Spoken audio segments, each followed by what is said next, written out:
Ay, binabati natin ang ating pong mga kaibigan dyan sa Pierre Cargo. Alam mo na, Kuya Glenn. O si Kuya Yeye. Kuya Yeye, ang ating Manawis. special, ha? Pag-special, iba na. Ah. Special Deputy Collector Dr. Siegfried Manawis ay duty sila pala nung nakaraang Good Friday. Wala silang holiday. Wala silang holiday. Skeletal sila. Ito yung upang daw matiyak at tuloy-tuloy ang pagproseso ng mga import entries kabilang ang pagpapalabas at paghahatid ng mga kagyat na kargamento sa buong gobyerno na hindi masuspindi sa opisina. Masipag ang Dr. Siegfried Manawis. Ito po inisyatiba ay may kaugnayan sa Enhanced Trade Facilitation Program ni Custom Commissioner Ariel Nepomuceno.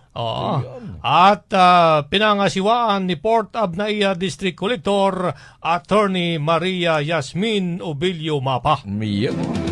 Sabi ng pinsan ko, sino ba yung